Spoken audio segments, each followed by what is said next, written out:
ସୁନ୍ଦର ଲାଗୁଛି ଦେଖନ୍ତୁ।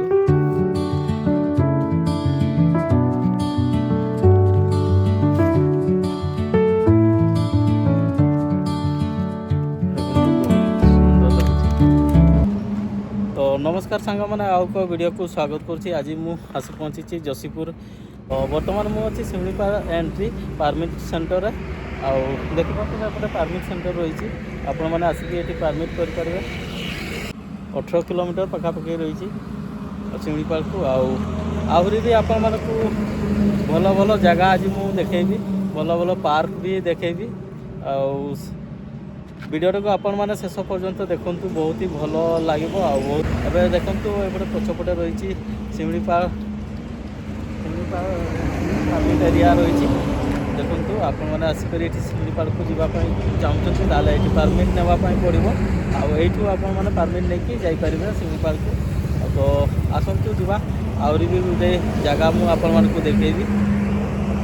तो सांग मैंने आहरी भी गोटे नुआ जो शिमिलीपाल एरिया जो नुआ बढ़िया सुंदर पार्क भी देखेबी आपको। एटा क्रोकोडाइल इको पार्क बहुत ही सुंदर अच्छी। एटा भी आपण को देखेबी। एबे चलतु जा क्रोकोडाइल प्रथम जा क्रोकोडाइल इको पार्क को बुली आसवा। आईटा देखु एटा NH 49 देखु। आईपटे देखु ये जो परमिट करने ये गोटे काउंटर रही। ये आपने आसिक परमिट करेंगे।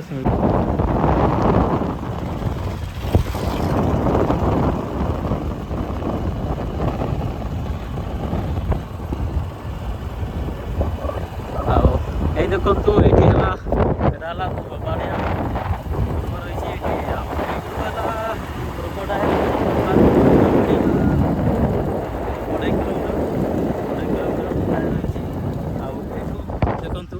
एटा गोटे छक यू रही। छकरू आपने देखी जाए।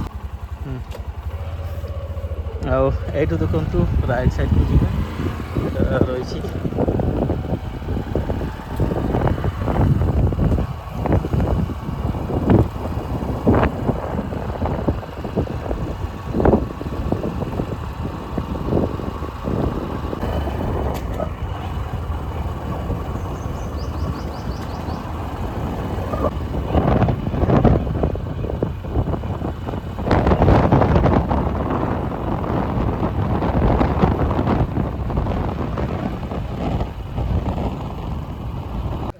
तो सांग मैंने फाइनाली एबे आमे पहुँची आसछु रामतीर्थ नाटुर कैंप को। एपटे देखु ये गोटे पार्क रही बहुत ही सुंदर लगुच। देखु ये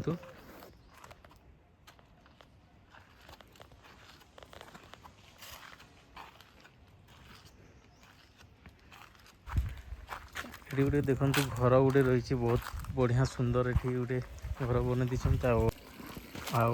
ये देखु ये विभिन्न प्रकार कलर माछ सब अच्छा। ये देखु ये बाहर को बाहर ना बड़ बड़ माछ बहुत।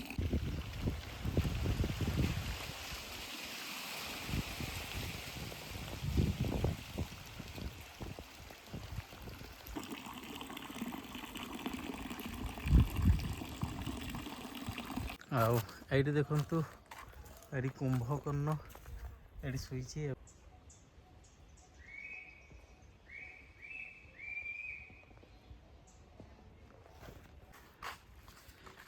एबे चलतु जा देखा शिमिलीपाल जंगल कौन कौन कौन कौन जीव जंतु सब रही सब देखा। तो एबे चलतु भीतर को जा।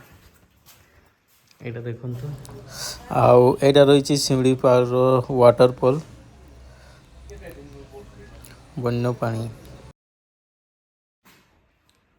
शिमिलीपाल ये भाया आपण मैंने देखा पाइबे। ये भाया माने चित्र शिमिलीपाल चित्र सब रही। ये देखु ये भाया आम रामतीर्थर जो कुंभीर देखा पाइबे। आज मुझे देखेबी आपको रामतीर्थर कुंभीर। ये देखु ये भाया देखु ये जो बाघ हरिण सब रही शिमिलीपाल जो चित्र सब आज। यहाँ देखु यहाँ ଶଳିଆ ପତ୍ନୀ। ଆଉ ଏଠି ଦେଖନ୍ତୁ ଝିଙ୍କ ଏଠି ଅଛି, ଝିଙ୍କ ବି ଅଛି ଏଠି ଦେଖନ୍ତୁ। ଏଠି ମାନେ ଏଇଟା ହେଲା ହେଟା ବାଘ। ଏଠି ଦେଖନ୍ତୁ ଏଭଳିଆ ସିଏ କଞ୍ଚା ମାଂସ ଖାଉଛି।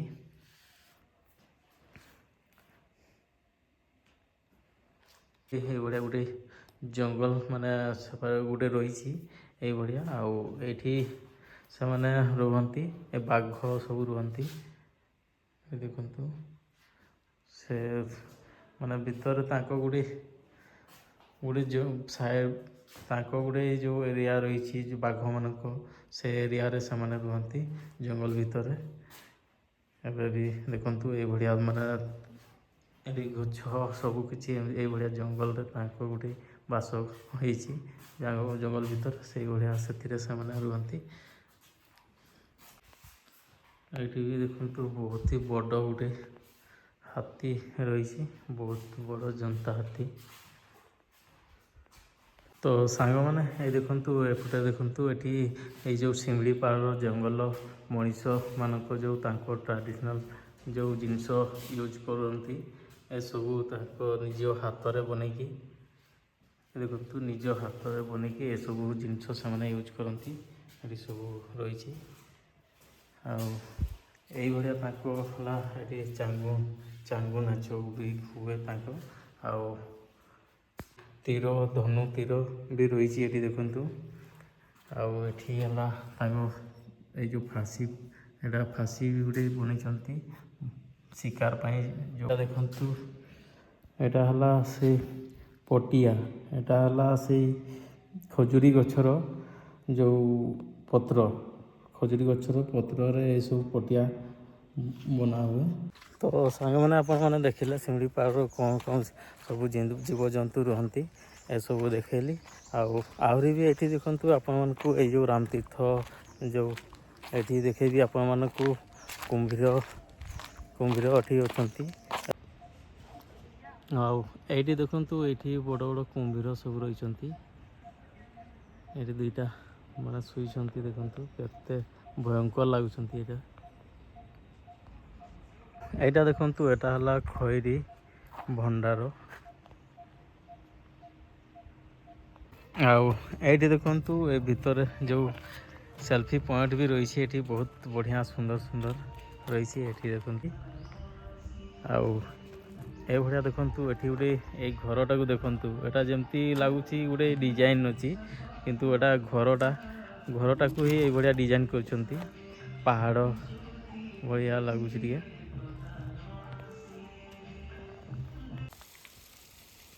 ଆଉ ଏଇଠି ବି ଦେଖନ୍ତୁ, ଏଇଠି ବି ଦେଖନ୍ତୁ କୁମ୍ଭୀର ଏଇଠି ଦୁଇଟା ଅଛନ୍ତି। ଏପଟେ ଗୋଟେ ଅଛି, ଏଇଟା ଗୋଟେ ଅଛି, ଆଉ ଏଇଟା ଗୋଟେ। ଏଇଟା ପୁରା ଗଧ ଭଳିଆ ଦେଖନ୍ତୁ କେମିତି ପେଟେଇକି ରହିଛନ୍ତି।